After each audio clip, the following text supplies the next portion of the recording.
এখন আছি হচ্ছে কৃষ্ণনগর, মামার বাড়িতে এসেছি। এই দুপুরবেলা এই ভরা রোদে আমি এখন বেরিয়েছি আশেপাশের লোকেশন পরিদর্শন করতে। এই অবস্থায় মানে এক্সট্রিম গরম, তার মধ্যে আমি যাচ্ছি হচ্ছে এটা হচ্ছে সেগুন বাগান।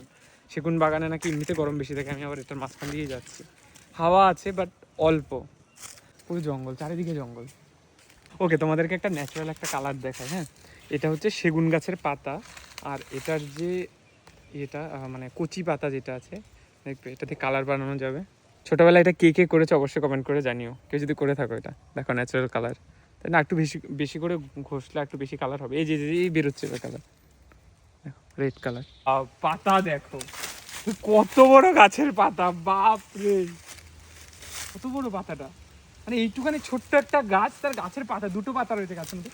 দেখো কি বিশাল পাতাটা, পুরো ছাতার মতো বড়। খুব ভালো হাওয়া দিচ্ছে এবার।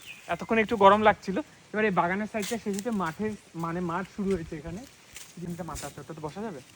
চলো, এখানে বোধহয় যারা মানে চাষবাস করে আর কি, ওরা ওই ছোট্ট একটা মাচা বানিয়ে রেখেছে ওরা বসার জন্য, হয়তো পাহাড়া টাহাড়া দেয় হয়তো। তো এখন ওখানেই যাচ্ছি, ওই যে মাচাটা। মাচাটা ঠিক আছে।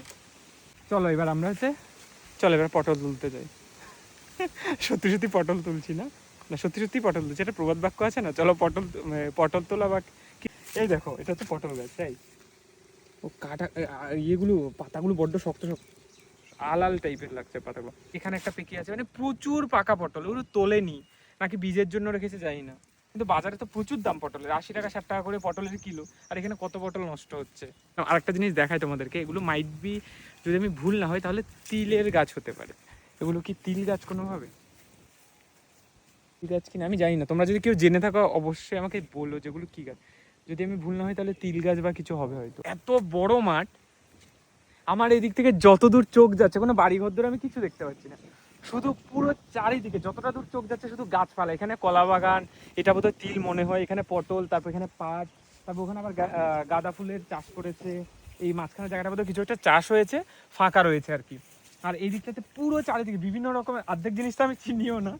ওকে, তোমাদেরকে আরেকটা ইন্টারেস্টিং জিনিস দেখাচ্ছি, সেটা হচ্ছে কলটাকে দেখো। এখানে একটা কল রয়েছে, ছোট্ট একটা হাতল, মানে এটা হাতল, হ্যাঁ হাতল। এই তো জল পড়ছে, এই জলটা কি ঠান্ডা, জলটা পুরো পুরো ঠান্ডা, ফ্রিজের জলের মতো ঠান্ডা। কিন্তু জলটা ঘোলা, এটা বোধহয় খাওয়া যায় না মনে হচ্ছে। ওই এখানে মানে মাঠে জল দেওয়ার জন্য মাইট বি ইউজ করা হয়, যদি আমি ভুল না হয়ে থাকি। বাট কলটা হেভি কিউট, ছোট্ট এইটুখানি, হাতলটা দেখো কি ছোট। ও এইটুখানির জন্য বাইরে গেছি, তাতে গরমে ঘেমে পুরো আমি স্নান হয়ে গেছি। হ্যাঁ।